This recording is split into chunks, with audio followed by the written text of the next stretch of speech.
welcome back to the ATP channel and welcome to this new series that I'm creating. I'm really excited to announce this and bring you the first video, and hopefully this will be a good success and something you guys enjoy. We are going to be creating a This Week Around the NFL. So that is all the top news, all the top stories, whatever we can find that's happened this week in the NFL, we are going to give you. So This Week Around the NFL, also known as Twatnfl. That's right, Twatnfl. It gives it a good vibe. What the fuck's been going on in the league that we love? This should be posted every Thursday. I'm going to try to record on a Wednesday or Thursday and post it on the Thursday at least, because that gives it just before the week starts with the Thursday night football game. We can cover everything that's just happened just before we start a fresh new week. So hopefully this is a lot of fun. And in this first episode, there's a few bits to cover, and hopefully this is this is going to be a good one, and we can continue to roll through this throughout the week. So I hope you enjoy the journey of This Week Around the NFL. Twat NFL. Whoa. Hold the horses. Before I get into this, just as I recorded the intro, we have some news breaking. Cam Newton and the Panthers have made a deal. They've shook hands. They are back. Cam is back. Super Cam. He's back in Carolina. Sam Darnold had a woeful week last week, throwing 3 interceptions, 1 for a pick 6. It was bad for Carolina, and they have found their old QB and have said, welcome home, Cam. And as a Patriots fan, I am happy for Cam. I've always liked Cam Newton. His play might have not been the best on the field, but I do think he was in a rough situation. And that guy, his talent is still there. His personality is still there. He brightens up the locker room. And this is eventful for Carolina, right? You go from bringing in Sam Darnold, hoping for the best, right? And then all of a sudden, you go to getting rid of Sam Darnold. Well, potentially getting rid of Sam Darnold and bringing back Super Cam. What a breaking news story. There was talks of them earlier, seeing what they could do, if they could bring Cam back, but they made a decision pretty quick. Cam Newton is going to the Panthers. So what a way to start episode 1 with Cam Newton joining the Panthers again. Is this going to help them in the season? Can they start out firing on all cylinders again, just like they did at the start of the season? Let's see. But what is that, like literally a minute after I started recording this, that news gets dropped. So what an event there. Cam Newton is back to the Panthers. Now it is OBJ time, right? One-handed, we all know OBJ, and yes, I am a Patriots fan and my ball is deflated. Don't at me, but we all know OBJ, and if you don't by now, you should know the news of what's going on around the NFL with him.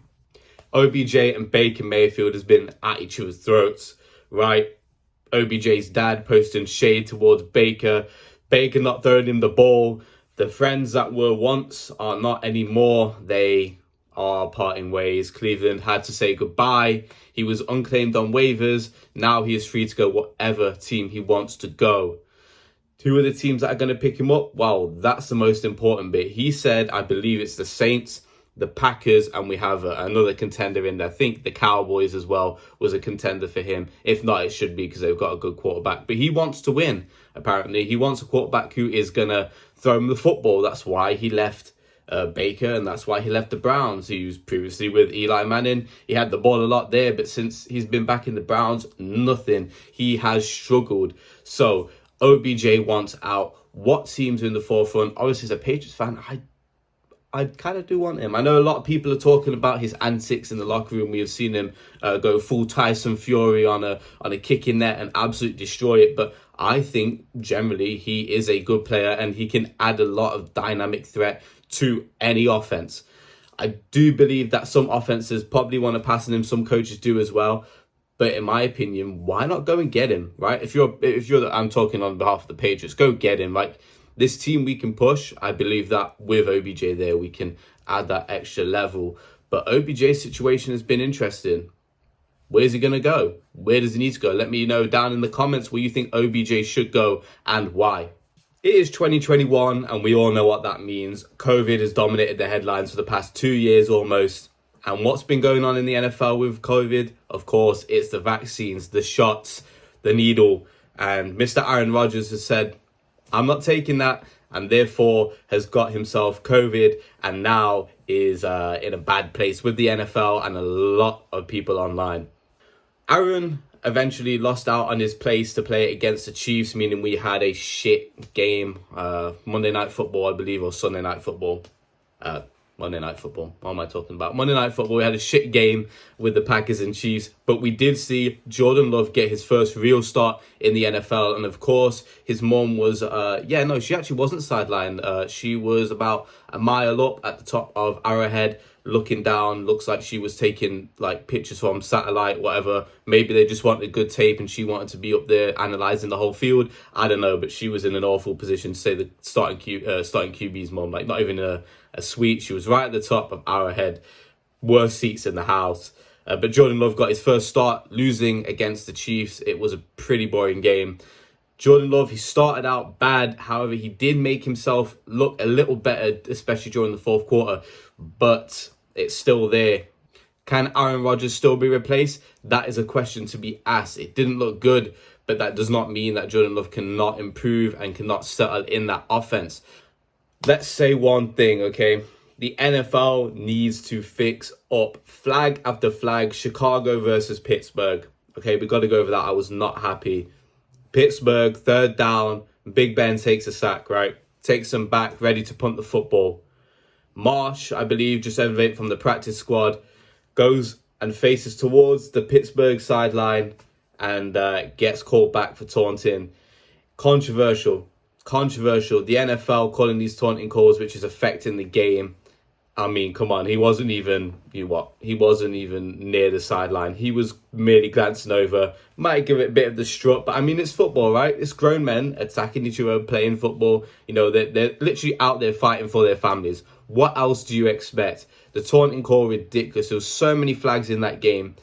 Some of them obviously were on the half of Chicago. You can't blame all of them on the referee and making bad decisions. But the taunting call to affect the game in that way, allowing the Steelers to get another 3 points on that drive, which would have been a punt, it is quite frankly ridiculous. Let me know what you think. Did you watch that Chicago game? If so, what are you thinking about that game and about that flag? Week 9 upsets of the week. I'm going to start this one out with the Colts versus the Jets. I know what you're thinking. What the fuck are you talking about? But hear me out. The Jets have been on a little run. They have managed to beat a few teams and pull off a few upsets. Why they didn't beat the Colts with a thriller, to be fair, 45-30, comes down to Mike White being injured. That is my big upset of the night. Mike White, the guy who threw for over 400 yards in his first start, got injured in the first quarter. And then since then, the Colts absolutely ran right on them. That was, of course, on Thursday Night Football, which really upset me because I like Mike White. I think he could do well. And I think, to me, that game was winnable if he could play the way he played before. And he was already showing signs of that. But then he faded out. And then the Colts just said, yeah, fuck this. We'll run the ball right down their throats. The Jets defense had no answer for that run game. Nothing. You might as well just go straight to voicemail because there was no answer on that game. Jets, you could have won that if it was for Mike White, but no, Mike White means no win. Vegas Raiders. They've been in the news a lot recently, and we all know why, right? Everyone in Las Vegas is either going to prison, getting fired, or under some form of investigation. Recently dropped 2 of their first round picks and their head coach, lose to the Giants, who have been doing woeful this season. The score in that game, 23-16. The Raiders were looking hopeful, right? We all knew how they started off the year, but it was just a matter of time when they caught up with them. Oakland, I'm sorry. And that's what I'm going to call you guys, right? I'm not calling you Las Vegas, it's Oakland. That's deep to heart.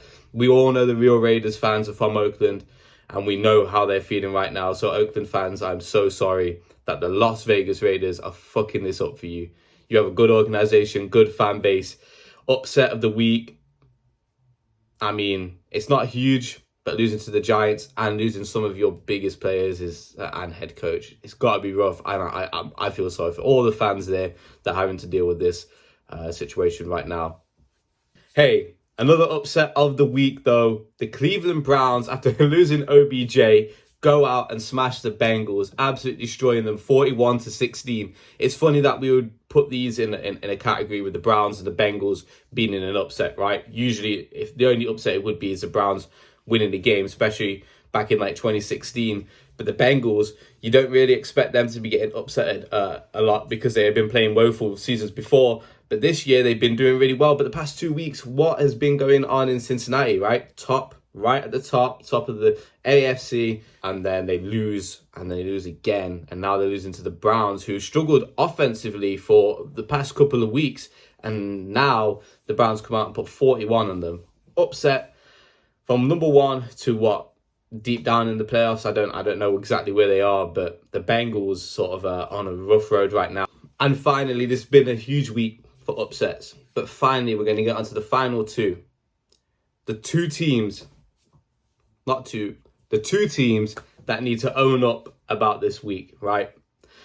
We have the Cowboys getting the shit kicked out of them by the Denver Broncos. Absolute shit kicked out of them. You know when you tell you not, like, don't go behind the back of a horse because they will kick the shit out of you? Well, the Cowboys ran right behind that horse, poked it in the arse, and then felt the consequences. 30-16. I know earlier in the game it was like 30 to like nothing at one point or some shit like that.